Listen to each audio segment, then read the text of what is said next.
a heartily welcome to the South African context. We wish you were here physically, but we are grateful that you are joining us. Welcome, sir. Thank you very much. I feel the exact same way. I wish I could be there with you. And I'm sure Professor Savickas feels the same way as well. And I'm going to share my screen. Good morning, everyone. We have a bit of time here this morning together that I want to use as effectively as I can. So I'm going to jump right into this. I hope everyone's having a lovely day so far. It's very, very dark here in the USA still this morning, but we're anticipating a beautiful sunrise very soon, probably right at the end of this session. So that's what we'll hope for. I'm going to take some time with you this morning to really give you what I think is a little bit of the backstory of what you heard from Professor Savickas. And I want to do three things. One is to revisit the world of work in a 21st century world, talk about in broader strokes, maybe the three core approaches to career intervention and how those three approaches can constitute what I would call, using a phrase from the late Professor Donald Super, the phrase of a creative synthesis, meaning that you take, as a practitioner, the best thing to do is take the best of every approach that we have and put them together. And what Professor Savickas has been able to do in his theory and practice of career construction is put all of these things together in a very creative synthesis. So he actually accomplished what Donald Super spent his career working to do. Many years ago, and you may know this story, some say it's legend, but Sigmund Freud was asked, what constitutes a mentally healthy adult? And the answer that Freud gave was love and work. And then his contemporary, Alfred Adler, came along and added a third piece, which was, we say very briefly, friends, but it means things like community and social interest and caring for others in your neighborhood and so forth. And so work, friends, and love really constitute the structure of human life. And what society expects is that we have roles that we play in each one of these domains. In a very famous study here in the US, which was a longitudinal study that is actually still going on with a study of lives, these men that have been studied are in their 90s now. The architect of the study was asked, in the end, what is happiness? And the end of his story was that the thing that really is happiness is love. And so in the end, what we need most is to have connection, to have relationship, to have intimacy in our lives.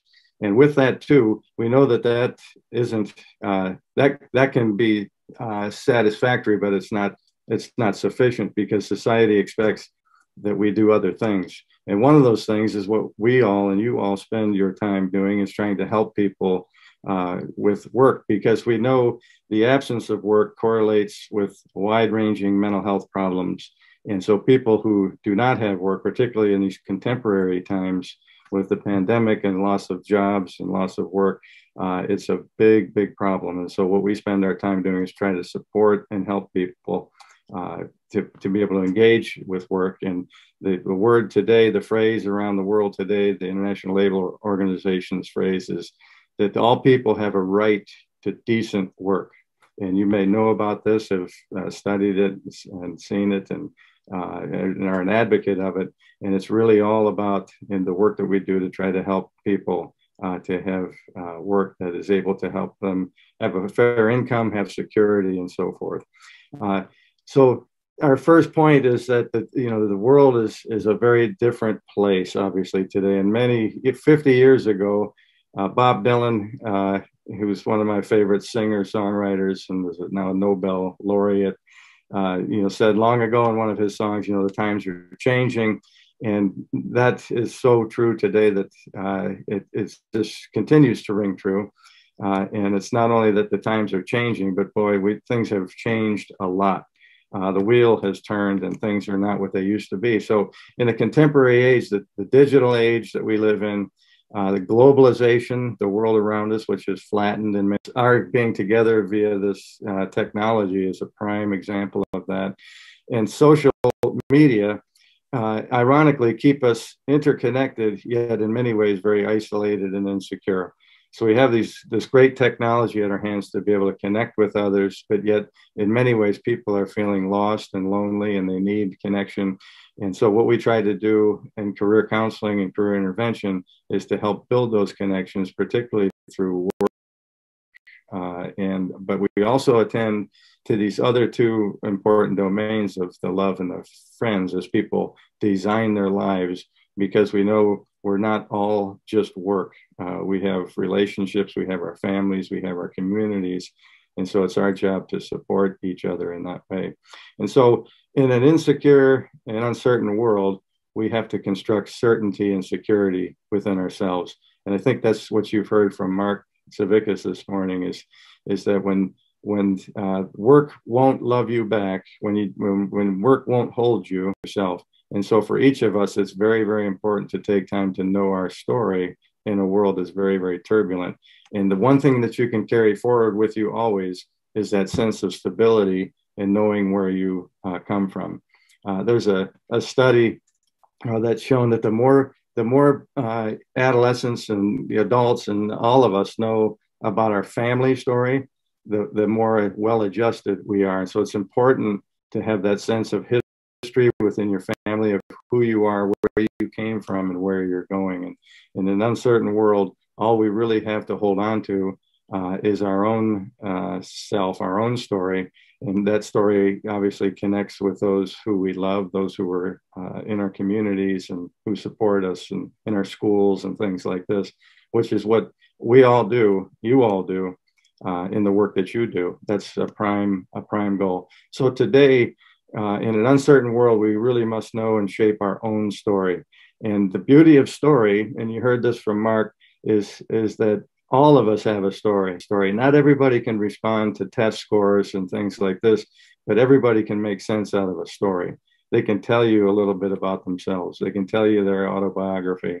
And as you work with them as a counselor, as a career service provider, the best thing we can do for anybody is to be an audience, is to be someone who really listens, is to take that time to really, truly, deeply listen to what they're saying and convey back some empathy, some understanding of their story.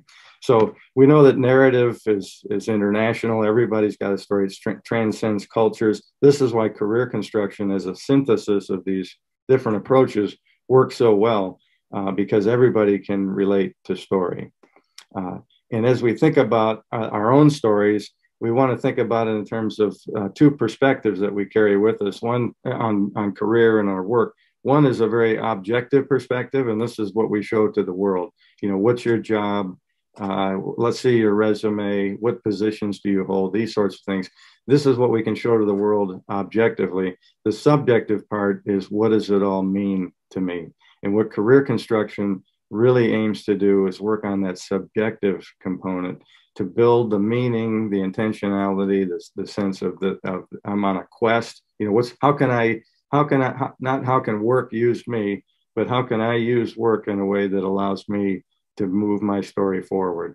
We spend so much of our time in work that we want it to be something that we can be ourselves in and have some meaning that we get out of that work.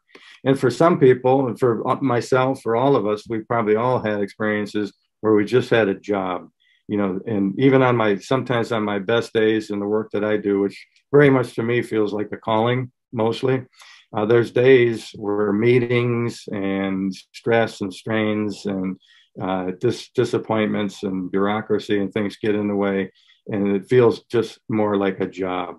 And so oftentimes, so we think about how we relate to work in three different ways. One is a job, as a career, and as a calling. And the career piece is the 20th century idea of climbing a ladder, you know, building your career, having success, you know, building your curriculum vitae or your resume. The calling piece is, what does it all mean? And you can have someone who's by all accounts, seems very, very successful in their work. You know, they make a lot of money, they've got a lot of awards and prestige and things like this. But when you ask them, they say they're miserable because their work isn't meaningful to them and they're not doing what it is that really need to do to feel more engaged, and that they're doing involved in something that's more of a calling. So this story kind of brings it home that three workers are crushing stones. The first worker says, what are you doing? He says, I'm breaking the big pieces into smaller pieces. The second one replies, she's making money. The third one says she's building a cathedral. And you see the difference between how we perceive our work. Does it feel more like a job? Is it career building? Is it a calling? And so these three themes really bring us to our second big point, which is about the synthesis of career practice. And what Mark's presented to you this morning, this gives you a little bit of the backstory of it, that there's really been three paradigms, three models, three ways that we do career intervention or career counseling to engage in work and find something that's meaningful to them and feel supported and so forth. And the first paradigm, the first model was at the beginning of the 20th century. And then the focus was very much on occupations. And the practice that came out of that, which Mark alluded to earlier, is this idea of person-environment fit. We try to fit people to environments based on things that we're very familiar with, interests and personality and abilities and skills and so forth like this. And that's the matching approach. The second model that came along in the 1950s and was championed by Donald Super, and is the reason you're called the South African Career Development Association, is because Super in the 1950s turned the wheel from talking about occupations and more to the idea of careers. And to this day, almost 100 years later, the idea of 70 years at least, the idea of career development continues to be the driving force in career work. And career development really had a focus on the education and coaching services that Mark talked about. And the third, where we are today in the 2000s, at the beginning, second decade of the 21st century, is the focus is on projects, on working on self as a project of who am I, where am I going? It's more about questions of identity and not how can I climb a ladder of success, which was the metaphor of the 1950s and through the late 1900s. In the 2000s, with the changing nature of work, the focus is much more on building self as a project, of finding work that is much more meaningful, that allows me to be the person that I want to be. So in a world where, again, they use the phrase, work won't love you back, we have to find that sense of security and satisfaction oftentimes in ourselves. And if we can't find it in work, then we turn to other roles. If your work makes you miserable and you do it just as a job for a paycheck, then we find our satisfaction and success where? In other roles, in your community role, in your family life and things like this, is in your leisure time, in play and other activities, is where you find that satisfaction and success.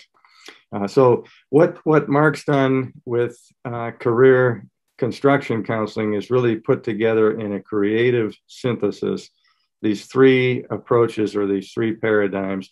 So what career construction does is not replace matching or replace the managing approach of career development, but it adds to it with this notion of a bigger paradigm of life designing and the specific instance of life design, which is career construction theory and practice. And so when we think about guidance, I can remember years ago when I first started doing career counseling, I worked at a university career center, and I distinctly remember a student comes in, and this still rings true today. They still say this today. If you ask somebody what career counseling is all about, student comes in and says, "Where's the test? Isn't there some test you have that can tell me what I should do?" And notice the word should. People often think there's something that I should be doing. And we try to avoid that language of the shoulds and the musts and the oughts and think about it more in the sense of what could I do? What is it that I want to do? What might be fulfilling for me? So when we think about guidance as a practice, person, environment, fit, typically what we think about is testing. And we have many assessments, interest inventories, aptitude tests, and skills assessments and things that can help with this. Oftentimes what happens though is students take these tests and they still feel confused. They still don't know where they want to go. It still doesn't make sense to them. Or the occupations they're looking for aren't available or don't fit or things like this. And so they need something more. So sometimes matchmaking works.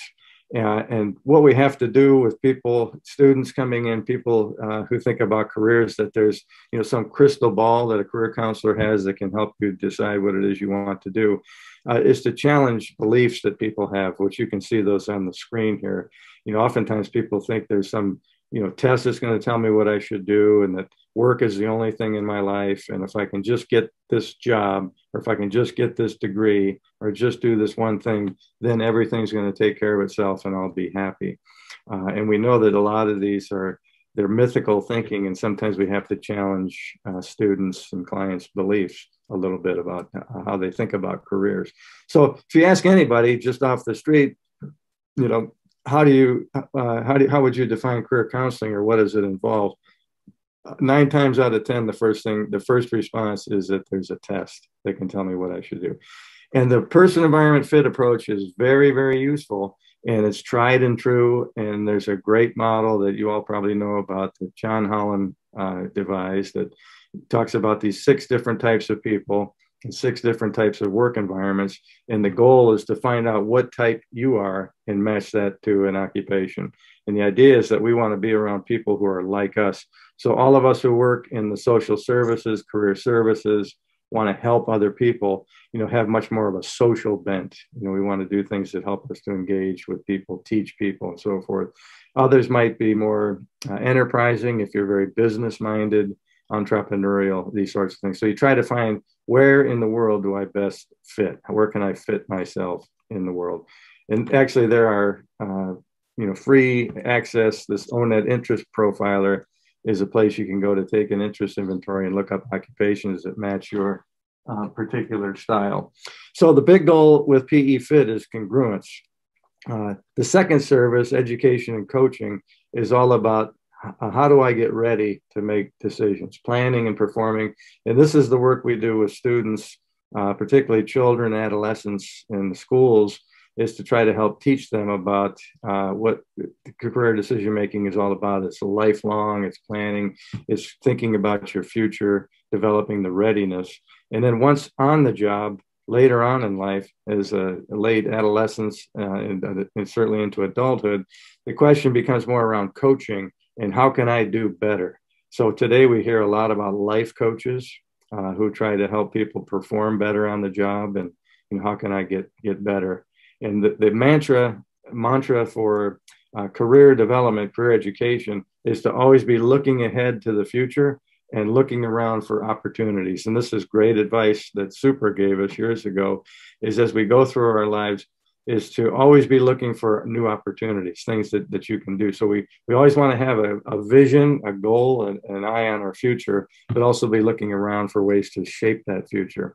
And so the career rainbow, which is Super's life stage model, this helps us to understand how careers develop over the lifespan.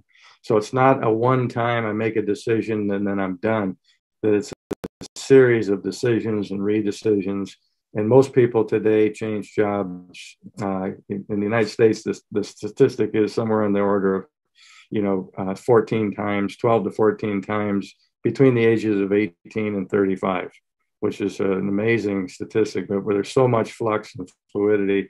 So the big goal with career education is helping to get ready. And then finally, the last piece is what you heard Mark talk about this morning, which is career construction.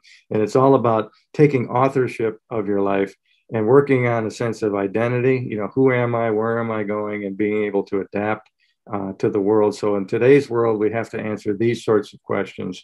Who am I? Where am I going? What gives me purpose? And so while identity tells the world who we are, adaptability are the resources we use to shape who we later become.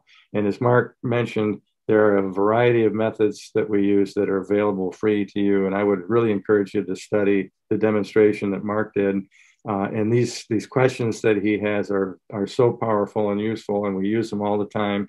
And sometimes people just use their favorite question. So if somebody's really struggling with the identity questions, we might ask, who's your role model? Who was your heroine or hero when you were growing up? Who would you like to pattern your life after? So we ask these 6 questions. They're very poignant, very powerful questions. There's 2 that go to the past, and the rest of them are very present-centered questions. And one of my favorite questions is that question of what's your favorite saying. So if someone's really struggling, if you want a quick, brief intervention, and they're making a decision, they're worried about something, is I'll ask, what's your favorite saying? What's your best advice to yourself? What do you tell yourself? Is it better days ahead? What have you? Things like this.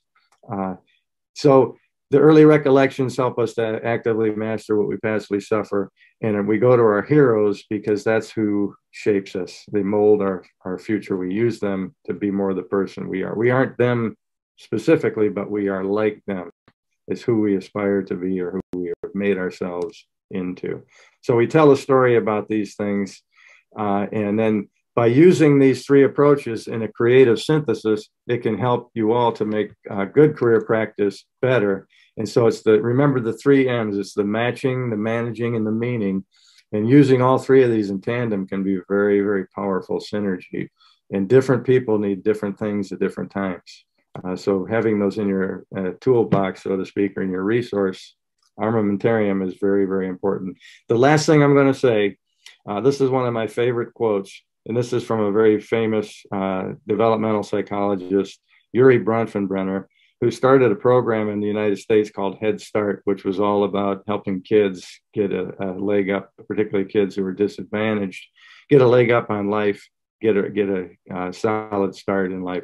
And his phrase that rings for me is that every child needs at least one adult who is irrationally crazy about him or her. So as you go forward in your work with everyone you encounter, I think I would encourage you to take this sort of sentiment with you, that take the time to listen to what people are telling you. Listen to the students, the children, the people you work with, and really hear their stories and be that somebody who can really be an advocate for them. So with that, I believe my time is up. We'll stop there. We're now going to go into a quick Q&A with you. I think after that formidable presentation, our viewers definitely do have a couple of questions. So I'm going to ask you the first question. For those questions that aren't answered yet, they will be posted on our website for you to view. So Professor, our first question is, the COVID-19 pandemic has brought many new uncertainties. How do we help clients to construct their career in the new normal? Yeah, that's a wonderful question, and it's so important today, and it's the one everybody's asking. How do we navigate through this? I talked about uncertainty. This pandemic has created such isolation and uncertainty, and people, students everywhere are taking classes from home. They don't have these opportunities for connections. So to me, what we all become is, in whatever circle of influence we have with the folks we encounter, is to do what I ended up with, is to really listen, is to give them that opportunity to make connections. And that work, friends, and love piece, I think, is something to carry forward with you, is to remember that relationship is the primary necessity in life. That with absent relationship, we are lost and alone and feel adrift on an island. And so the thing we can do is really be that audience, be that someone, like I just said, who's crazy about that person, and really listen and let them know that they're supported first and foremost. Okay, thank you so much for that, Professor Hartung. I would like to now hand over to Professor Maximus Safoto, who will be doing a vote of thanks. Thank you very much. Dearest Prof, thank you very much. On behalf of the South African Career Development Association, the delegates, an adage from us that says it takes a village to raise a child. And it says to us that you are telling us a story that we should relate to. And we thank you very much because you are now saying to us we should go back into our indigenous knowledge systems and dig deep and find our way forward. Thank you. Beautiful. Thank you very much. Thank you so much, Prof. Thank you.